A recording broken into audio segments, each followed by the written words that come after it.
Well, good morning and welcome, family, friends, professors, faculty, staff, and guests, to this 14th commencement of Patrick Henry College. Here we are closing the chapter of our undergraduate education and looking ahead to continuing on this lifelong journey of learning and faith. But before we move away, it's appropriate to stop and remember. Remember the goodness of our God. This tiny college tucked away in Northern Virginia has seen many changes, trials, and accomplishments over the past 4 years. The proper response to an education such as this is gratitude. As Dr. Mitchell has noted, gratitude is a response to goodness, and our time here has been marked with much goodness. Indeed, we are indebted to those who have preceded us and paved the way for our own learning and growth. So thank you. Thank you to our professors. You have treated us like your younger brothers and sisters in Christ. You have given us advice as though we were your sons and daughters, and you have worked us like slaves. And we will be eternally grateful. Your knowledge and wisdom have shaped us intellectually, but your Christ-like humility and selflessness have impacted the men and women we are today. Thank you to the faculty and staff who have made their work a labor of love and who selflessly give even when nothing is given in return. To our family members and friends here today, thanks for letting us go. Your support, wisdom, and love have enabled us to become the people we are today. And finally, and most importantly, thank you to our Lord and Savior, Jesus Christ. Thank you for saving us, redeeming us, and loving us. Any wisdom, knowledge, or understanding we have from these past 4 years has come directly from you. Well, we made it, guys. We survived. Congratulations, class of 2015. And to those of you still finishing up language in the next few weeks, good luck. It's difficult to know what will remain in our memories after years have passed and we reflect on our college experience. It will probably be the seemingly mundane moments of life here that we will remember and cherish the most. Conversations in the dining hall, late night studying, and our classroom discussions. Our class really shook things up when we arrived on campus. Either that or it was the earthquake and Hurricane Irene that hit campus our first week of classes freshman semester. We survived, though. We experienced the freshman 15 turning into the sophomore 25 after Harris Teeter moved in across the street. Our Faith and Reason lecture spring semester freshman year was given by a man who encouraged us to get to know the opposite sex. That was revolutionary in our young minds. The number of couples after that lecture went up exponentially on campus. Dr. Esolen and I lost a lot of good girlfriends that day.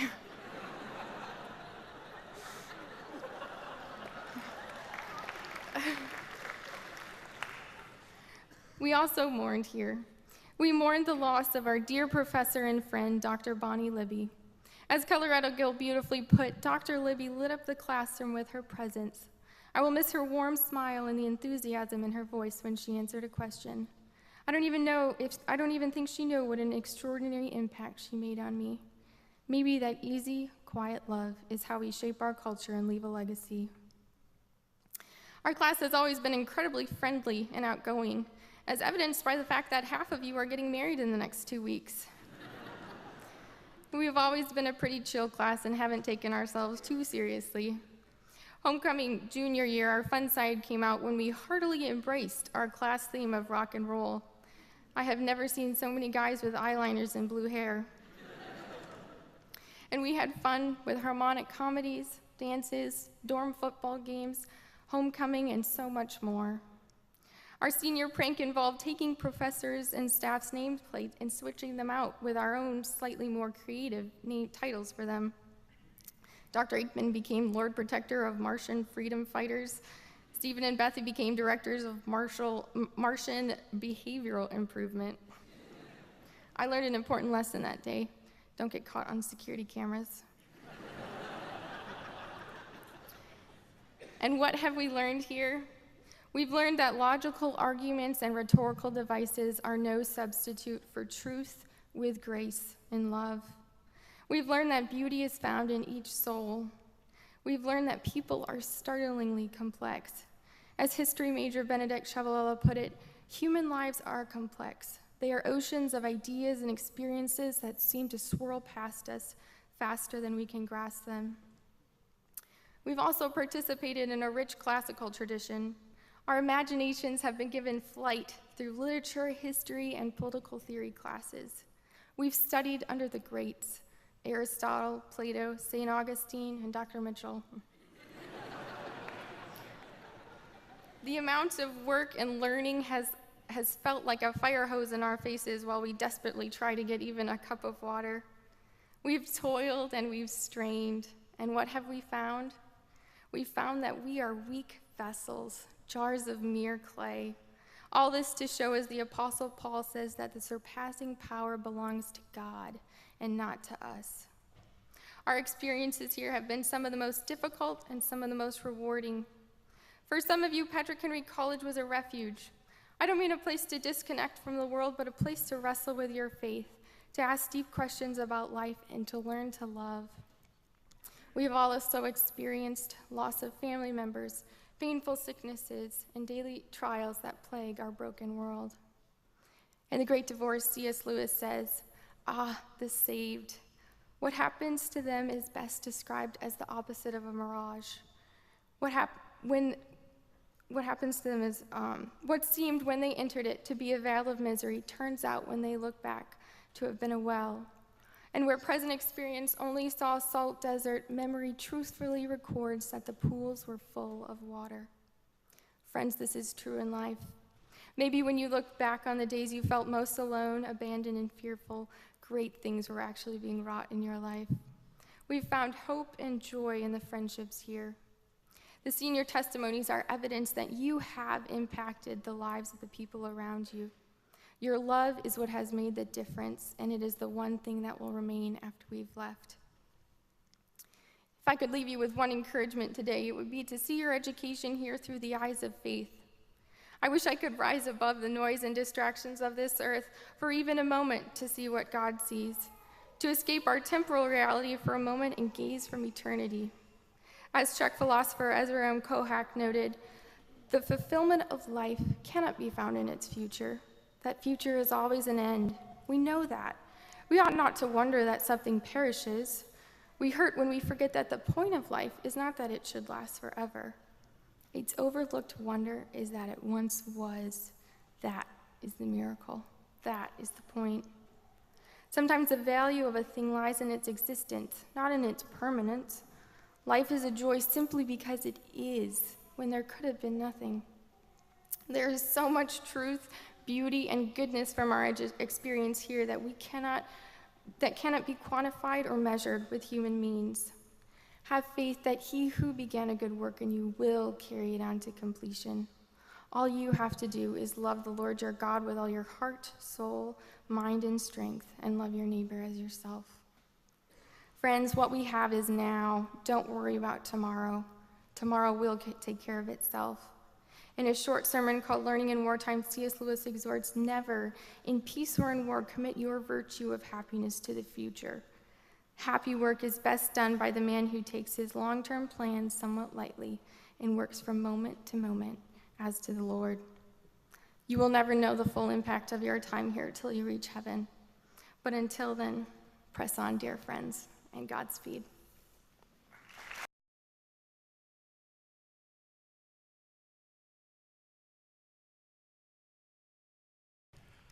Our special speaker today is Dr. Anthony Esolen, who teaches Renaissance English literature and the development of Western civilization at Providence College in Rhode Island.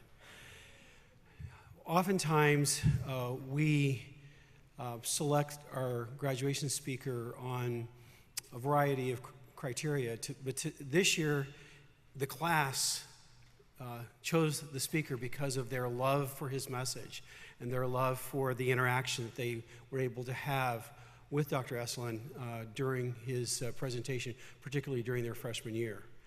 And so it was the honor of the college administration to accede to this because of the great impact Dr. Esolen has had on this class in so many ways.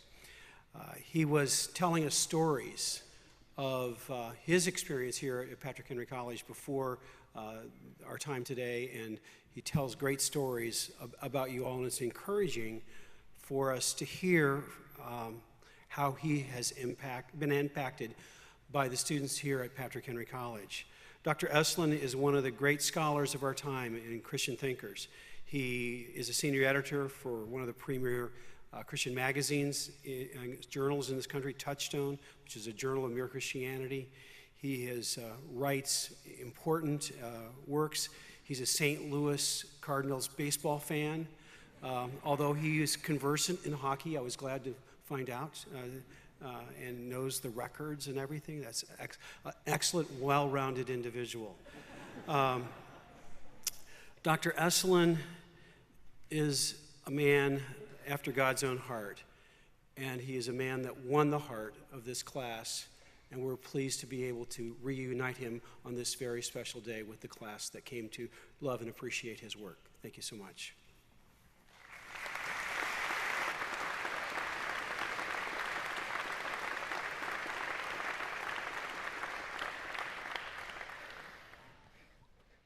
Thank you, Chancellor Farris, and thank you, class of 2015. I am delighted to be back here. It's the fourth time that I've been to Patrick Henry College. And I will say something before my talk here that I told the folks in the room where we were getting vested. I've spoken at 40 or so different colleges over the last 8 or 9 years, including before groups of faculty members, and I have never gotten questions as far-reaching, sophisticated, interesting, and real by far as the questions that I've received from students at Patrick Henry College. The first time I experienced it, it stunned me. The second, third time, well, I figured that was just par for the Patrick Henry course. But I want you to know that you show up, the faculty members at Princeton. Princeton is a black hole in New Jersey where faith and reason go to die. In case you've not heard of it. Anyway, I'm delighted and honored to be here. Parents, professors, families, friends, honored graduates. I congratulate you on your achievement. I have a commencement address here, and probably there's no class in the country who needs it less than you do, but I'm going to give it anyway. I wish for you all the gifts of the Holy Spirit as you make your way from Patrick Henry College, your alma mater. You know what that means, right? For people who graduated from the University of Virginia, that's Latin.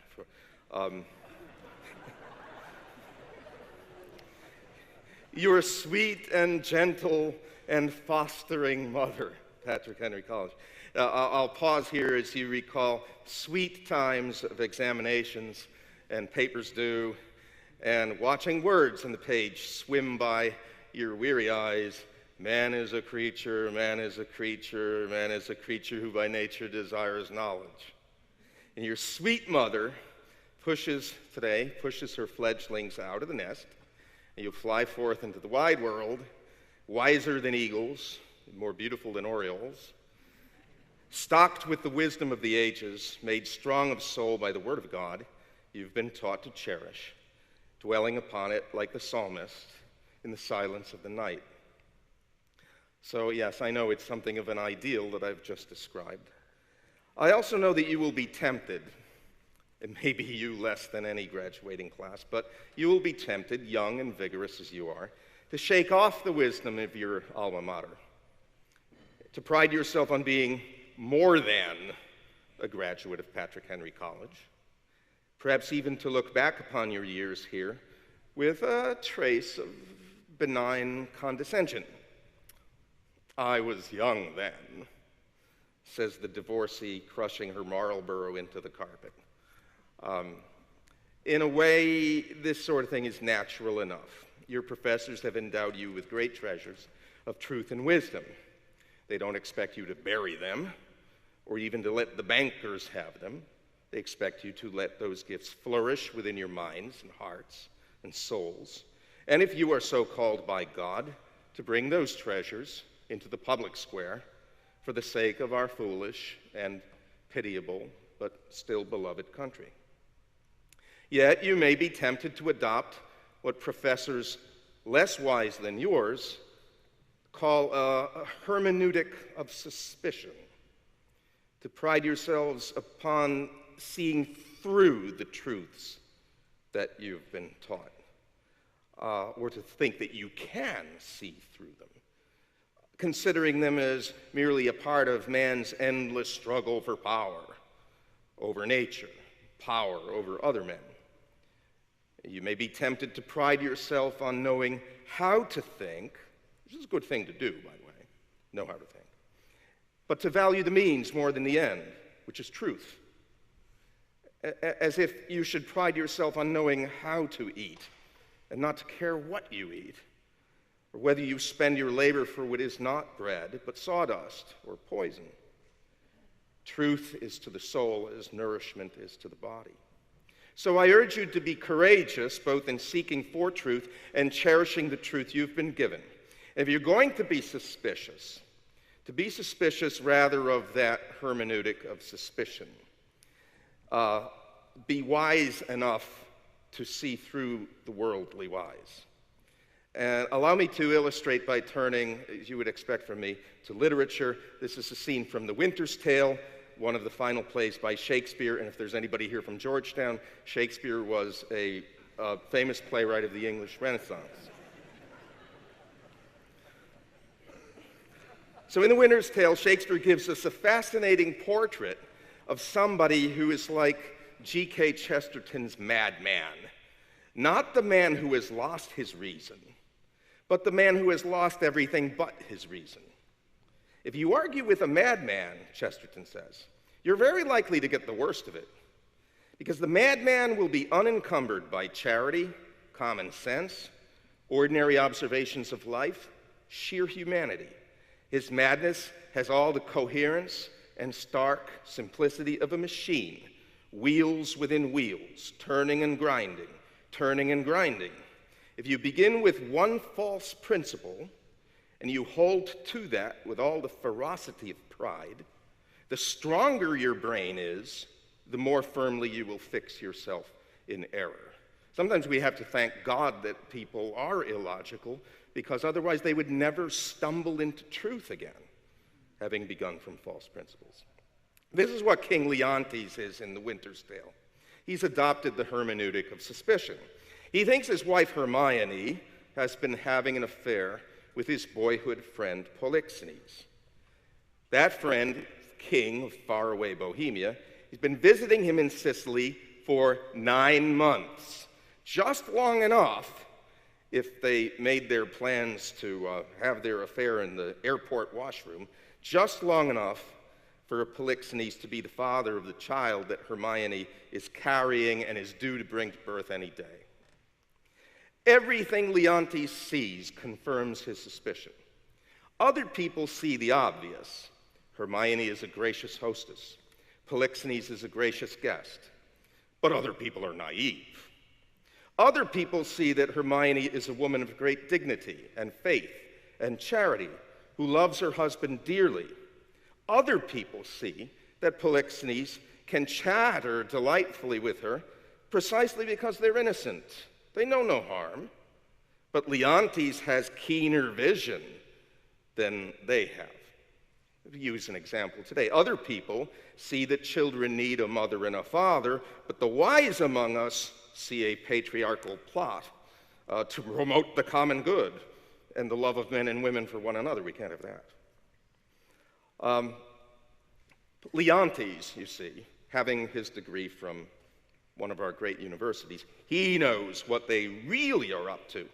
So he calls his wise counselor to him, a man named Camillo. He's absolutely certain if anybody out there knows of his wife's infidelity, it's going to be this Camillo.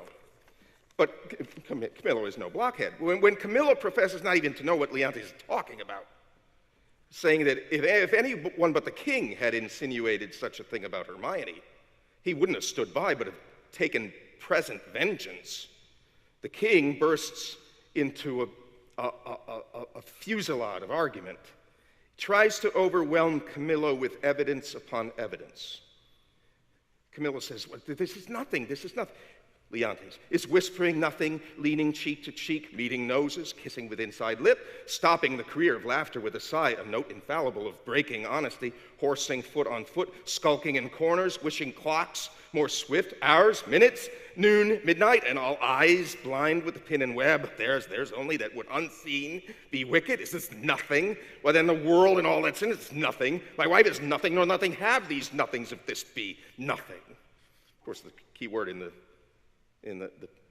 speech there is nothing. It's true enough. The world in which this man dwells is nothing.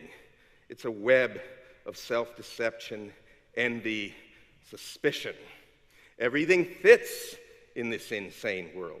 All the gears lock together, all the wheels spin, on and on. There's only one thing wrong with this world. It's not true. It's all madness. Leontes then commands this counselor to poison his old boyhood friend. But Camillo is a good and pious man. He reveals the plot to Polixenes, and they flee the country. Leontes then concludes, see, this is just another piece of evidence, Camillo must have been in on the deal all along. He must have been the go-between. So he orders his now newborn daughter to be taken from his wife, Hermione, and abandoned on the shore of a distant land to die. Shakespeare shows us how deep the disease has eaten into Leontes' soul. In a great scene, the middle of the play, where Hermione, she's just delivered the baby before the due date, she's weak, she's hardly able to stand. She's placed on trial in public to face her implacable accuser.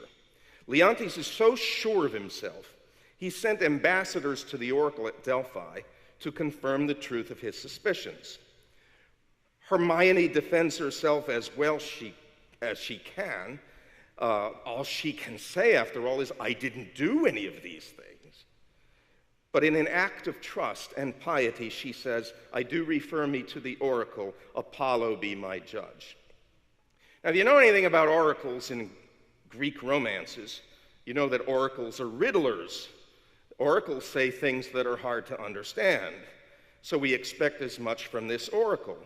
The sealed message from Delphi is opened in front of everybody in the court. An officer of the court reads it. Here's the riddle.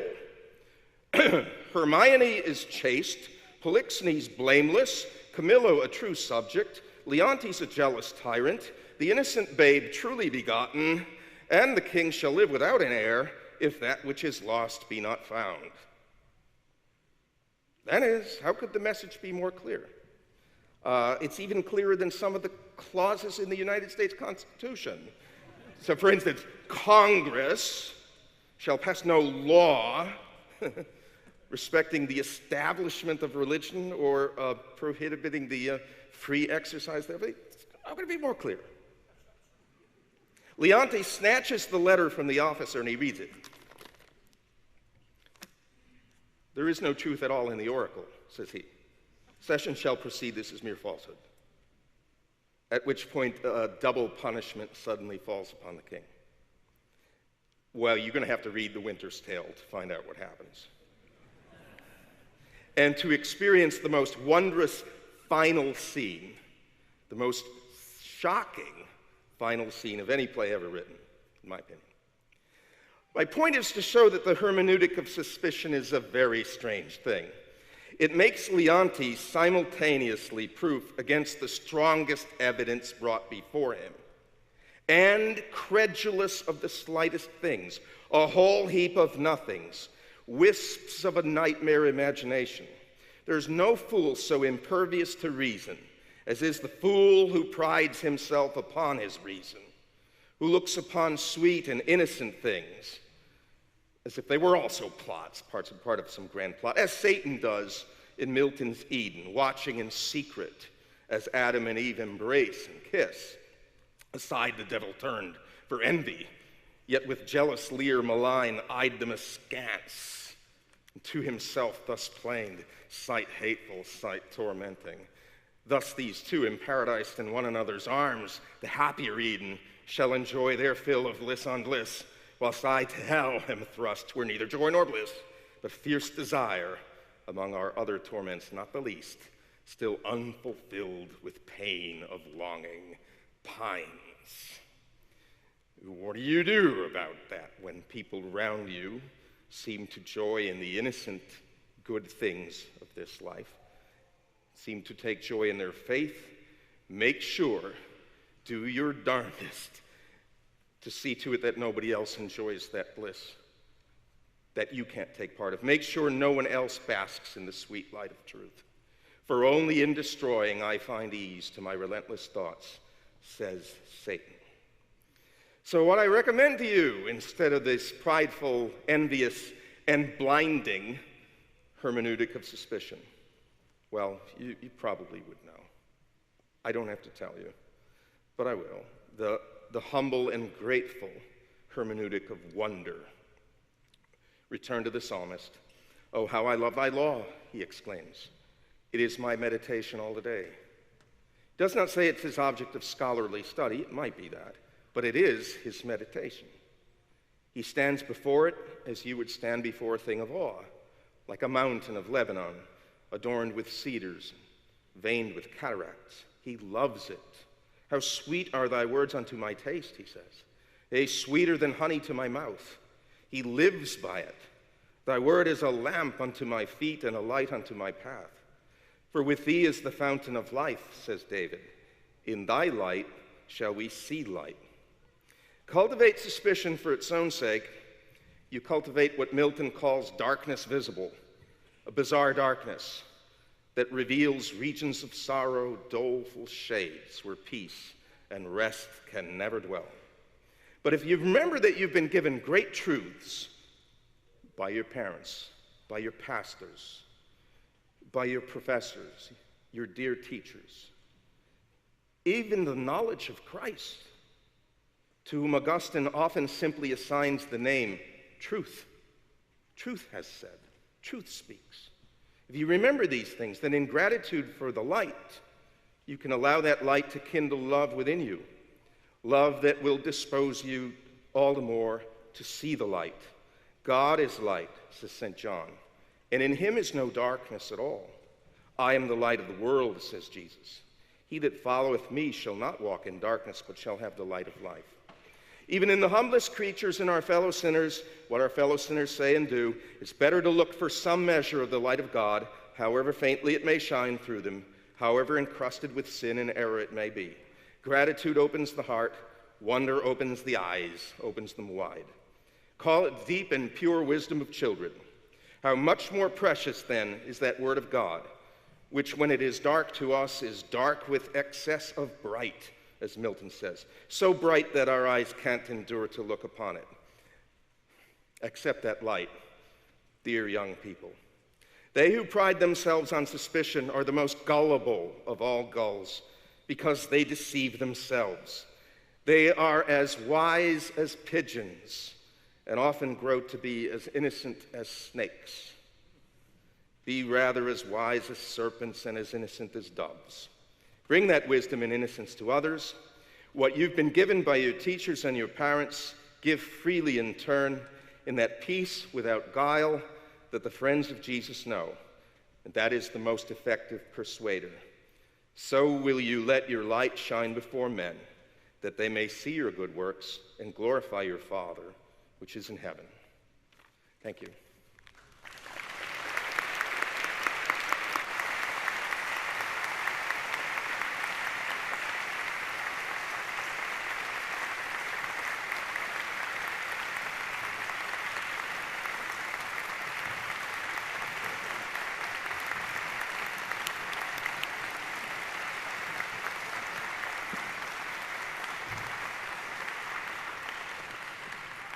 So thank you, Dr. Esolen, for your wise and eloquent words.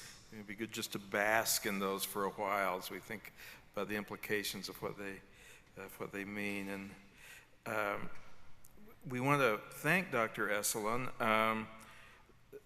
The faculty has voted to honor him for his contributions to literature, to classical Christian education, and to the defense of the Christian worldview in our times by giving him an honorary doctorate degree. I'll read the diploma. Patrick Henry College, on the recommendation of the faculty, has conferred on Dr. Anthony Michael Esolen the degree of Doctor of Letters, with all the rights and privileges and honors thereunto appertaining. In witness whereof this diploma is granted, and the seal of the college, and the signatures of the president of the college, and the chairman of the board of trustees are hereunto affixed. Given at Purcellville in the Commonwealth of Virginia, this 8th day of May, in the year of our Lord, 2015, and of the college the 15th. Our academic dean, Dr. Galuza, will help me in bestowing this degree.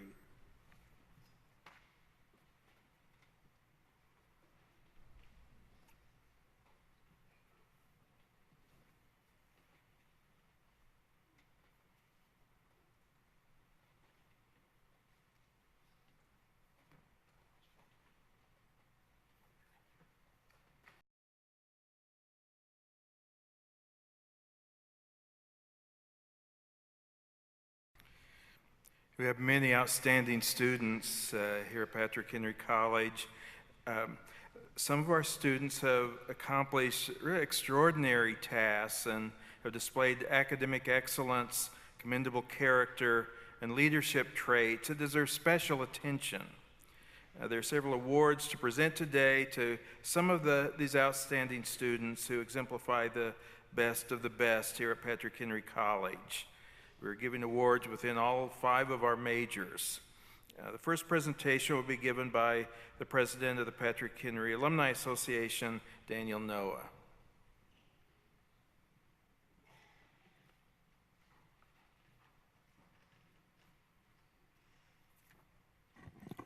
Good morning. It's such a tremendous privilege for me to be able to present this award today on behalf of the Patrick Henry College Alumni Association. This is the first commencement ceremony I have attended since my own 8 years ago. With this award, the Alumni Association wishes to recognize the servant-hearted among the students of PHC, those who practice Christian virtues in their community life and act as an invaluable ambassador of PHC to the world. Now, it would be impossible for the members of the Alumni Association to determine who among the graduating class best exemplifies these values. So we rely on students, staff, and faculty members to confidentially nominate a graduating senior who possesses these essential qualities. This year's recipient was overwhelmingly recommended by members of the campus community. He has led the Statesman a cappella group, edited the Vessel Literature Journal, played a key role in directing and coordinating the Literature Colloquium, served in chorale, and has greatly enriched the musical life of the college.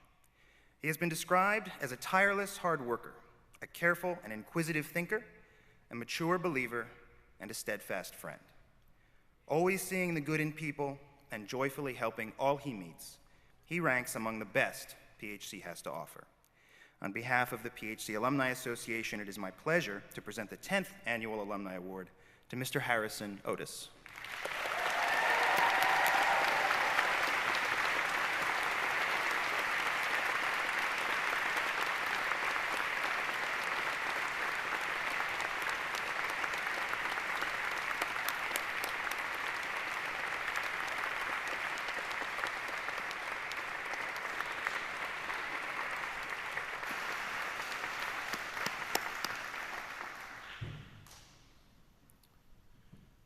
The scripts for these presentations are, from this point forward, are done by the faculty, the professors in the particular field.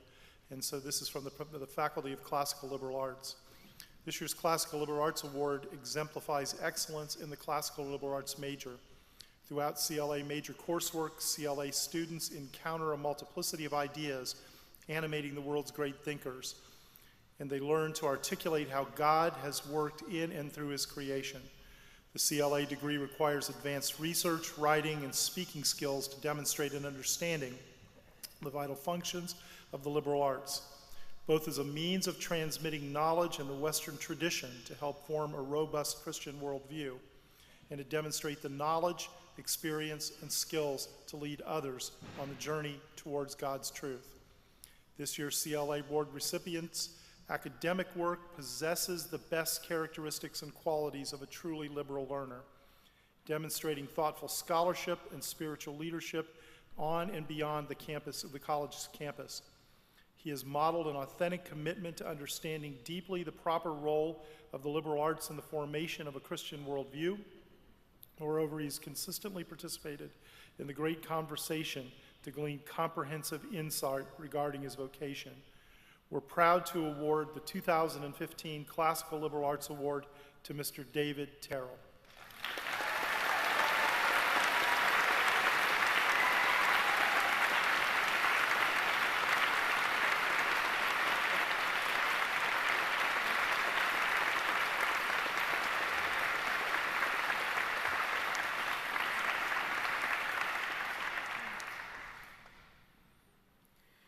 This year's History Award goes to a student who has proven to be an excellent historian. In her senior thesis research, she has rigorously analyzed the cultural, religious, political, economic, and social contexts of the successful Christian church in Wenzhou, China, and her conclusions are original and illuminating. She also succeeded with top marks in her difficult upper division history classes. Finally, while achieving this academic success, she has taken part in mission trips around the world, including regions where preaching the gospel is illegal and dangerous. It is my pleasure to present this year's Outstanding History Award to Miss Anna Waters.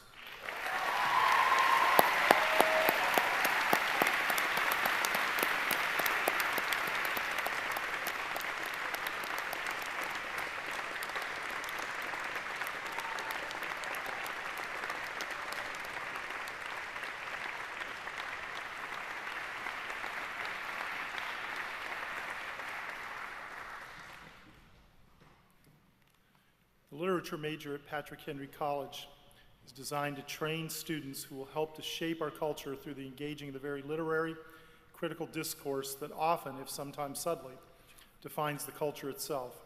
Our graduates will engage their culture through teaching, through their involvement in the higher level of the academy, through critical and literary writing, and even through vocations in the commercial media of literary publication. They're graduates who keenly are trained in the classics of Western literature, in the traditions of scholarship and criticism, both ancient and modern. This year's graduating literary class features a number of students who are outstanding examples of the literature major, and selecting a single winner was not an easy task. This year's Literature Award recipient embodies very much what we ideally hope for out of each of our graduates. He's an inclusive reader of literary text, and his critical prose is not only polished and scholarly, but compelling in its ability to glean and build culturally relevant and significant meaning. His work has consistently been able to synthesize a literary aesthetic with a biblical theology, and at the same time displays a grace and humility. One might dare say that it's a literary criticism that is deeply tinged with the love of Christ. His undergraduate accomplishments are many. He's been the editor of The Vessel, our campus literary journal. He's delivered well-received papers at both undergraduate and professional literary conferences. He's not only presided over as what to most mind is a significant initiation of PHC's literary colloquium, but he also laid the groundwork for the colloquium to become a major regional undergraduate Christian literary conference. As a graduating senior headed towards PhD in literary study, he's already done a great deal for the literary major at Patrick Henry, but we're confident what he has done is just but a glimpse of what he will do in his field and for the glory of God. It's our pleasure to present the 2015 Outstanding Literature Major to Mr. Harrison Otis.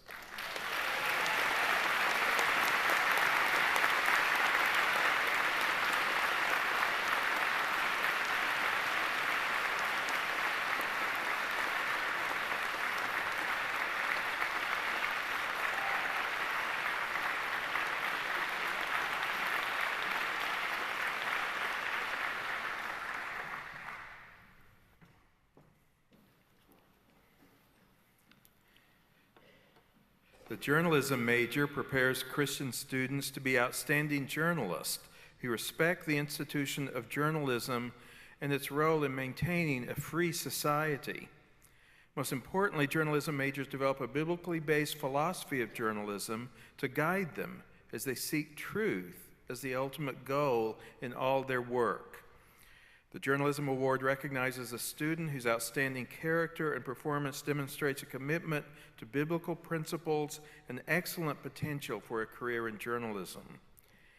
This year's recipient is an excellent student and a truly outstanding writer. She delivered impressive performances in her internships, particularly with World Magazine, where one of her stories published in the magazine won the $5,000 Walker Journalism Award. And she will begin her new job in communications with the Discovery Institute in Seattle. Moreover, her integrity, character, thoughtfulness, and commitment to communicating truth make her well deserving of this award. It is my pleasure to present this year's Outstanding Journalism Award to Miss Rachel Lynn Aldrich.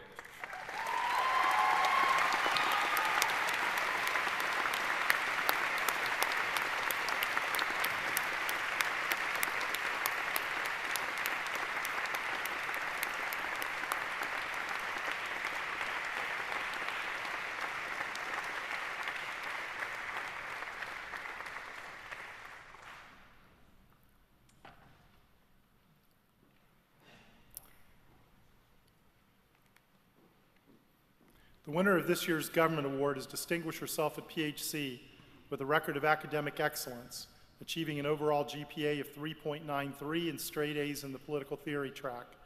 She has been a consistent and creative leader in the PHC student community.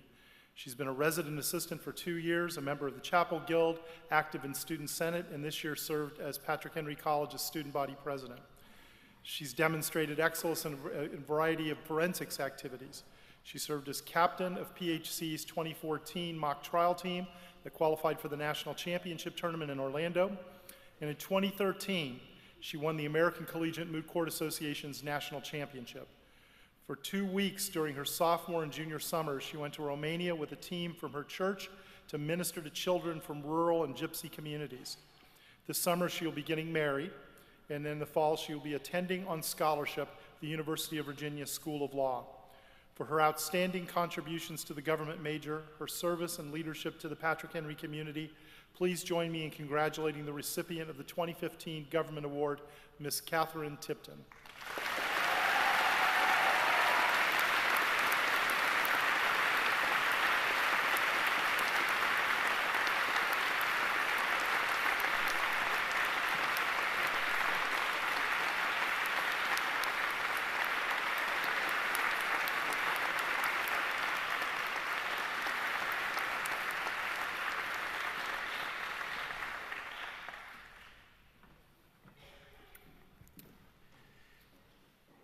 As I come to present the Oratory Award, it's become traditional to rehearse some of the context for this award by the various forensics activities of our competitors at the college.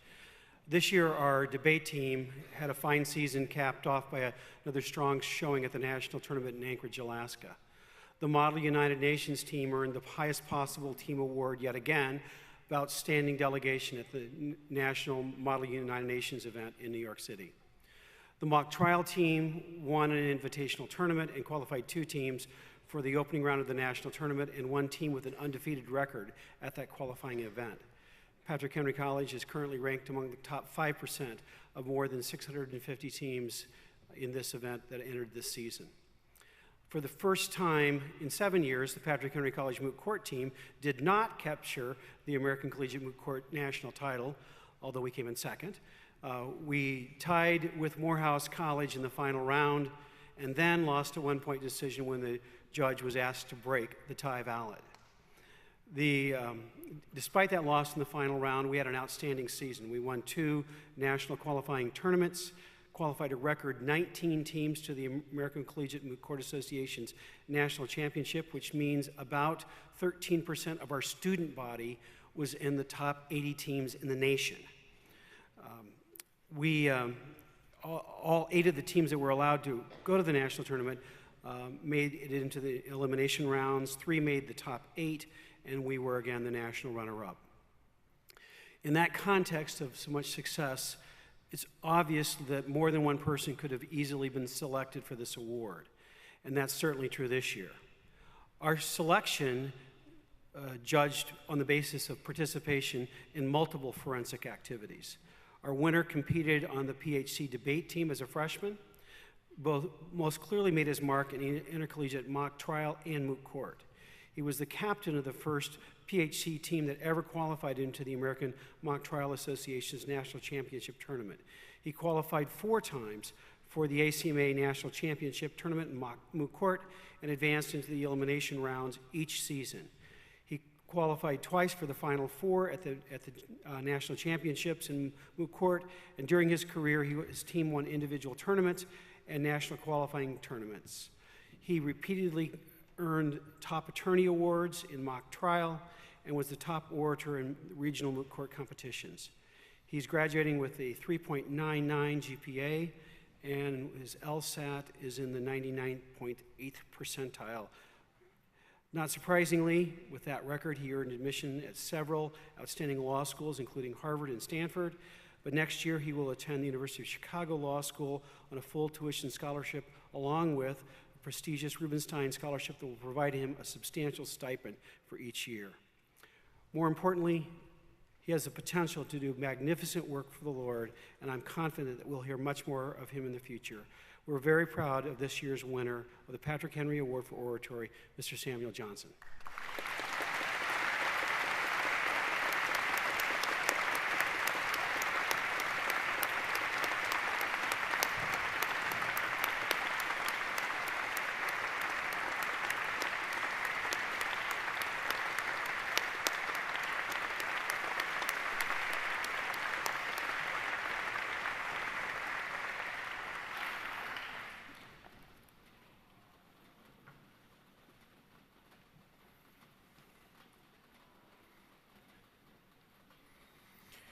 The Tim and Beverly LaHaye Awards for Leadership were established in 2003 on the occasion of the second graduating class of this college, when Dr. LaHaye gave our commencement address, and we had 7 graduates.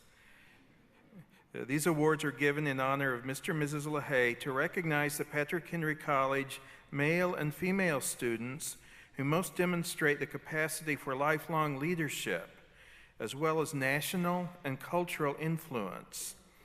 These recipients also exemplify the Christian attributes of servant leadership and demonstrate the character to pursue a lifetime of vision and achievement. This year's Beverly LaHaye Award for Leadership goes to a young woman known as much for her nurturing spirit as she is for her dedication and competence. A political theory major who's been involved in every aspect of campus life. She's been a resident assistant for 2 years and served as student body president during her senior year. She has represented PHC at numerous forensic events, including mock trial and moot court, and she won the 2013 Moot Court National Championship. Before becoming president, she served as a student senator. Additionally, she's been heavily involved in campus music culture, participating in the chamber orchestra and leading chapel guild. Her servant's heart has led her twice to Romania to work with orphans, and she is known across campus for her attentive care and concern for the needs of others. She will be attending law school at the University of Virginia this fall. In all she does, she demonstrates an exceptional work ethic and a spirit of confidence in her God-given abilities, which inspires those around her to follow her example. Her time here on campus has been marked by her initiative, hospitality, approachability, and her deep care for both the institution and the people of Patrick Henry College. It is our distinct pleasure to present this year's Beverly LaHaye Award for Leadership to Miss Katie Tipton.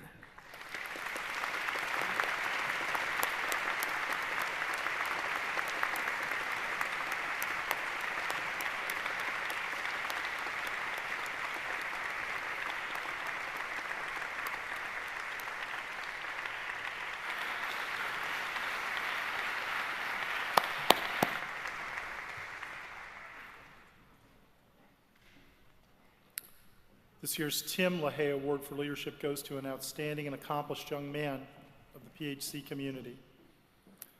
He's a model of strong and consistent servant leadership. Though he's never sought the spotlight, he's nonetheless had a profound impact on the campus ethos during the entirety of his time as a student. And he's done so through many different avenues of influence. A lover of beauty with a strong sense of justice and tradition, he takes pride in demonstrating hospitality and intentional care for those in his community. He has served as a student senator, chapel guild member, and as a head resident assistant. Furthermore, he has been active in the broader community, serving as a district staff aide for Loudoun County Board of Supervisors, where he was praised for his relational leadership, attention to detail, and the ability to perform well under pressure. After graduating, he will begin a job at Mars Hills Audio in Charlottesville, Virginia, where he will apply this Patrick Henry College education to the important conversation about wise and winsome Christian cultural engagement. His friends praise his loyalty, his love is truth, and his even-handed diplomatic approach to problem solving. Moreover, they tell of the inspiring consistency of his walk with Christ and his willingness to tirelessly place the good of others before his own.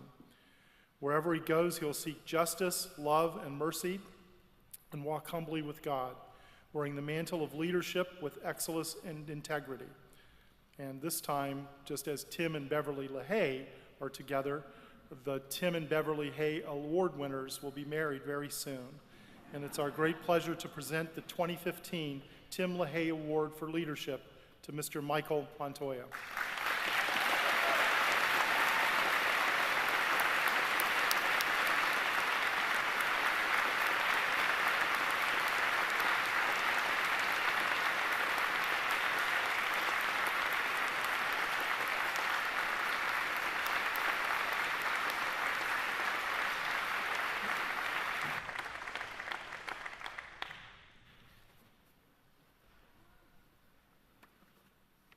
Each year, the Trustees Academic Excellence Award is given to recognize outstanding academic achievement. Accordingly, it is awarded to the senior having the highest grade point average. This year, there were a number of students with extraordinarily high GPAs. The figures were so close that we had to wait until final grades were submitted to determine a winner. There was not even time to have the name inscribed on the award. This year's recipient has a GPA of 3.99. It is my great pleasure to announce the winner of the 2015 Trustees Academic Excellence Award goes to Mr. Samuel Johnson.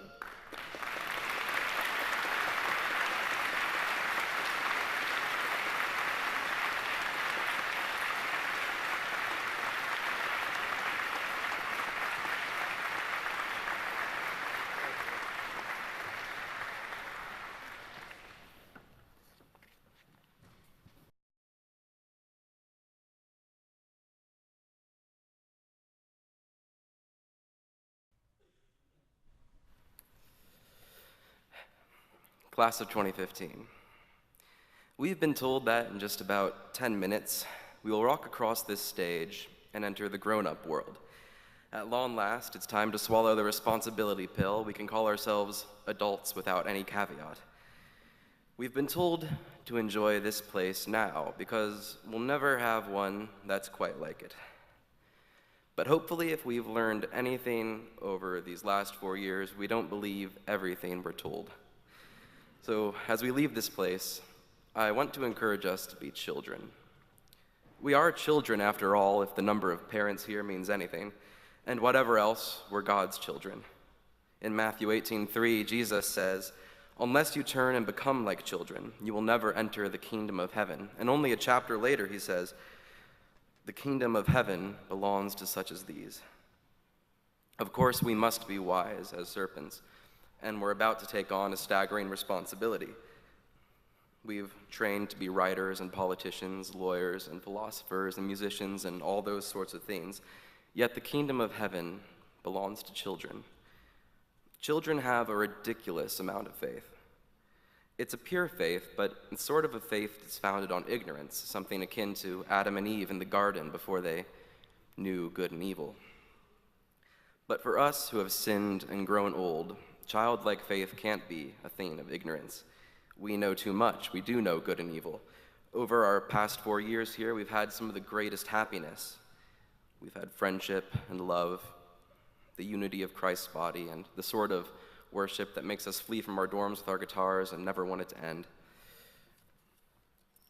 But I also know that we've had some of the greatest pain. We've lost friends, we've lost family members, we've lost our health, some of us maybe even our faith. I think it takes bravery to open a book. Many of us came here after hearing the words of Dr. Graham Walker, who promised us that Patrick Henry College would not be a place of simple Christian propaganda. A place like that would only require a faith of ignorance. Instead, this college would expose us to every bad idea out there, that the light of Christ might shine all the more brighter for it. Only the faith of a child can prod the world with any question, explore with the honesty of uncertainty, and yet be certain of finding Christ on the other side. It takes little bravery to believe without knowing the risks, and maybe it takes a little more bravery to know the risks and disbelieve, but it takes great bravery to know the risks and believe like a child anyway. And with this childlike faith, we can enjoy the world as much as children do, even more so. It's easy for learned eyes to look at the world as parts, as something to be seen through, or even worse, to look at God as simply a set of ideas. As William Wordsworth says, we murder to dissect. Only through the faith of a child can we look to God and see not ideas, but a person. Can we look at the world and know truth and see beauty. Through faith, we don't renounce anything. On the contrary, in faith we receive everything, as Soren Kierkegaard says. Through faith, we needn't despise the world. Rather, faith demands that we revel in it. To quote G.K. Chesterton, "It may be that God makes every daisy separately, but has never got tired of making them. It may be that he has the eternal appetite of infancy, for we have sinned and grown old, and our Father is younger than we." By faith, we can enjoy the world as much as God does. And if we're ashamed to do so, I imagine it's only because we're trying to be grown-ups, which we've been told will be in just about 5 minutes. But we're children, and we need not be ashamed to participate in God's joy. C.S. Lewis puts this well. He writes, "When I was 10, I read fairy tales in secret and would have been ashamed if I'd been found doing so. Now that I am 50, I read them openly. When I became a man, I put away childish things, including the fear of childishness and the desire to be very grown up." I think we can learn a lot from fairy stories and from children's stories in general. As Lewis says elsewhere, no book is really worth reading at the age of 10, which isn't equally worth reading at the age of 50. We've all heard people mock the stories of Scripture as mere fairy tales or children's stories, but perhaps when faced with such an accusation, we shouldn't be indignant, but we should respond with a resounding yes, because we are God's children, and he has told us his stories to teach us and delight us and guide us through things that surpass our understanding. In one of my favorite children's stories, 3 orphans find themselves tossed into a world that they expect to be filled with despair. And they find despair in abundance, even cruelty, but they find something more remarkable. They uncover a vast conspiracy of good people, a network of warm and safe places despite the darkness. The author refers to this conspiracy as an army, an invincible army, but not always a victorious one. And I think as God's children, that description holds true of us sometimes. We know that our victory is imminent and ultimate, but it's often not evident. It may even look like defeat. But childlike faith tells us to persevere as if we will win, because we will win after all. We're part of a fragmentary plot. Our part is to walk around Jericho and blow the trumpet. We don't know how this will tear down the wall, but we trust that it will, through childlike faith. And as I gather from our senior testimonies, a lot of us weren't exactly sure why we ended up at Patrick Henry College. We could have pursued education elsewhere. But we found ourselves here, and only looking back can we see why we came. We had to trust God's plot, of which we only knew a part, and now we stand on a similar precipice of faith. For some of us, the path may seem clear, lined up with grad schools and job opportunities, and For some of us, the only certain part of our journey is this walk across the stage, which will take about 3 minutes. But to quote Kierkegaard again, if I may, "He who always hopes for the best becomes old, deceived by life, and he who is always prepared for the worst becomes old prematurely. But he who has faith retains eternal youth." In other words, we must not hold fast to our own hopeful plans, and we can't be crushed by despair either. Rather, we must trust God's fragmentary plot. We must be children. Like any good character in a children's story, like those 3 orphans who uncovered the conspiracy of good, we've each been given personal vocations. We've undertaken and completed various paths of study. But we're also bound by a common vocation. Without a common vocation, it wouldn't be much of a conspiracy, and without personal vocations, it wouldn't be fragmentary. And that's what makes good heroes, isn't it? Not a group of people who stoically deny individuality and beauty for the sake of the universal, but instead people who are bound by personal vocations and common vocation. The paradox of becoming Christ is that we become more like ourselves. The paradox of denying the world is that we gain the world. As Paul tells us in 1 Corinthians, there are varieties of service, but the same Lord. And there are varieties of activities, but it is the same God who enables them all and everyone.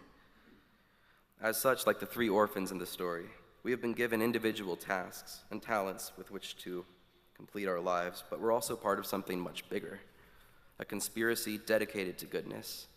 As the hymn says, "Some through the water, some through the flood, some through the fire, but all through the blood." No matter where our paths go, we will be God's children above all. And that's not something we do, it's something we are. Often we're tempted to recite the motto, "Lead the nation, shape the culture," with a tinge of sarcasm. I mean, those goals can seem unattainable, and at worst, they can seem arrogant. And I think if we claimed them by our education, or by our political standing, or our nationality, they would be arrogance. Instead, we must claim these things by who we are, because we are children and we have a great Father. Class of 2015, we are God's workmanship, created in Christ to do good works which he has prepared in advance for us to do. Some of us may be called to works that put us in the sight of the world, the great politicians and the musicians, the influential writers and the journalists. And some of us may be more like Sarah of Golders Green from Lewis's The Great Divorce, who on earth was virtually unknown, yet in heaven was paraded in celebration. To the world, our tasks may be great or small, but in God's fragmentary plot, they are all great. So will you join me in a conspiracy? No matter where God leads us, no matter where we go, let's be places of safety and warmth in a dark world. Let's never hide the hope that is in us. Let's be an army, not an army against men, but an army against hatred and darkness, an army against abuse and depression and sickness wherever we find them. Wherever we go, let's be a steady place to a world that faces uncertainty, similar to the uncertainty some of us face now. Let's be a place where coffee is brewing and good books are on the shelves, and this beautiful world and the people who inhabit it are not criticized and mocked, but wondered at. Let's be a place where the gospel is preached in our actions and our words. Let's be the love of Christ. We've been told that we'll never have another place like this one, another place where we're so surrounded by good discussion, by worship and safety. But it's not something we have to leave behind. Class of 2015, let's be that place. Over the past 4 years, we've been that place for each other. Now we're called to be that place for others. So what do you say? Will you join me in a conspiracy?